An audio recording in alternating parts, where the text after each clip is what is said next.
Imagine being in the most remote place on Earth. You see no trees, no grass, no buildings. The only humans you see are within 100 feet, 30 meters. After this, it is many miles or days before any other human civilization is spotted. Technology is limited to one room, and then for a specific purpose. Yes, you may have a cell phone, computer, but in this case, they are similar to a watch or a paperback book. Take a deep breath. Hold it. Keep holding it. You know you can let it out and take another breath. But imagine that you couldn't, that you cannot breathe. The room containing the technology is not a hospital room. You have just taken your last breath. You are a day away from civilization, and that civilization does not have the equipment of providing life-sustaining air. $1 million, $1 billion, no money. It makes no difference. You are at the mercy of the elements. I want to tell you a story from 3 different perspectives and from entirely 3 different places, different countries, as a matter of fact.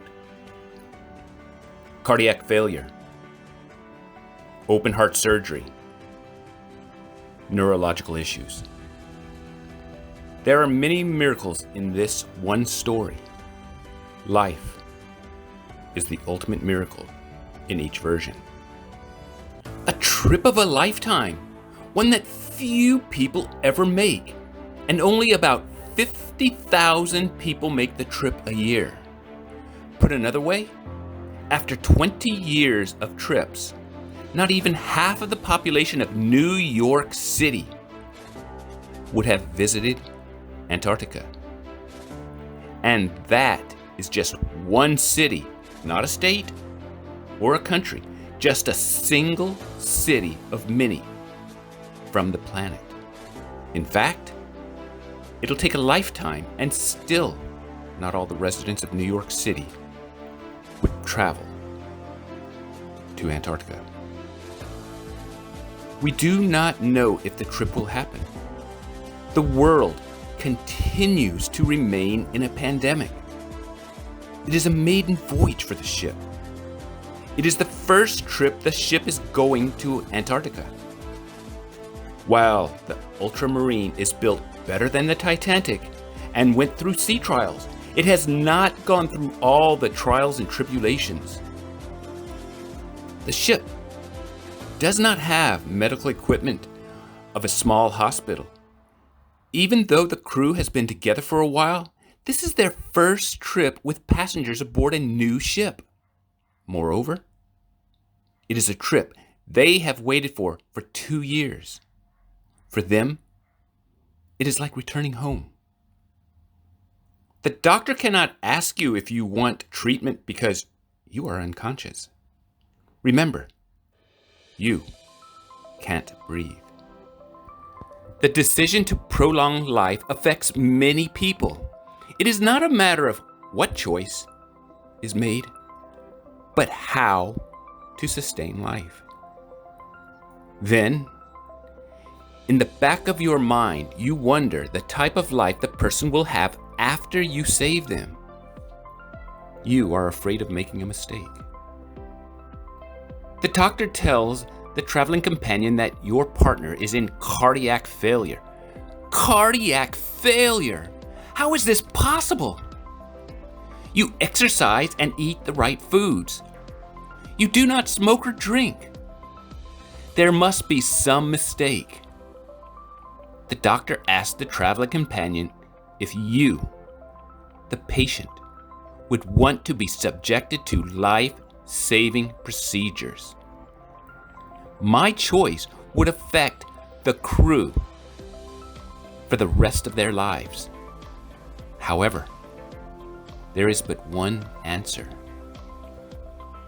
While I am shocked by the news, I, the traveling companion, say yes. This begins the first miracle of life aboard a new ship in a remote area of the world with limited equipment. The crew works around the clock on hourly shifts to provide air into your lungs using nothing more than a hand pump. The crew doesn't even know the patient, but they hold the gift of life in their hands. It is more an emotional time than a physical time for them. Knowing you are saving a life is rewarding, but not knowing the outcome is terrifying. Remember, you are in the Antarctica, days away from civilization. You relocate. You need to find a plane to get you to civilization. You are relieved upon locating a plane. Unfortunately, weather conditions prevent the plane from flying. The patient remains shipboard with limited specialized equipment. You worked the miracle the first day. Can you do it again? The two things you have are hope and the crew who continue to work using a hand pump to provide the air needed for life. You know the setback of the plane takes an emotional toll on the crew. Keep in mind, you are not the only one on the cruise.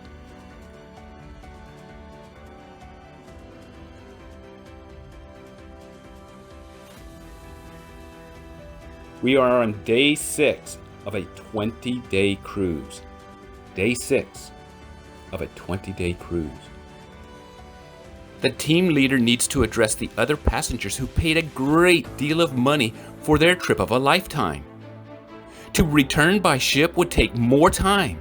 To sit and do nothing would make the passengers restless, especially when we are now into 2 days of waiting for a medical evacuation of an unconscious patient. Some passengers are restless because of COVID. Encountering 2 positive COVID people on the cruise does not help the situation. Life is precious. The crew of the Ultramarine is now more aware than before. However, it is often just the females who give birth and the doctors who experience giving life. This trip, many experienced giving life. Antarctica is not a country. It is an undeveloped place on Earth run by many countries. There are discussions regarding people changing its environment. People consider Antarctica precious, and so is life. This video is complete, but the story continues. It is a start to recognize Quark's ability and leadership. It is my way of updating them, thanking them, and informing them that their efforts are cherished without knowing the outcome. Will I ever see Antarctica again? The answer is the same as the patient's life the crew saved. It is unknown what the future holds. But it is the choices we make, the adventures we have, and the way we live our lives that count. The destination is not Antarctica. It is the journey that is important. As Kim, one of the expedition team members, is aware, it is how we view ourselves and our surroundings that results in a happy life. By the way, she was sewing a new pair of shorts, which she had put on hold to save a life. My original plan was to interview some of the crew, but plans change. A 20-day trip. That is but 5 days of cruising and much more than 20 days in a hospital. Yes, plans changed. I did not interview the crew, but I will try to tell you about some of them in the future. To close, you do not know me, but you know Steve Jobs. My story is not much different than his. Next time, I will talk about open heart surgery and a very special woman who also performed a miracle.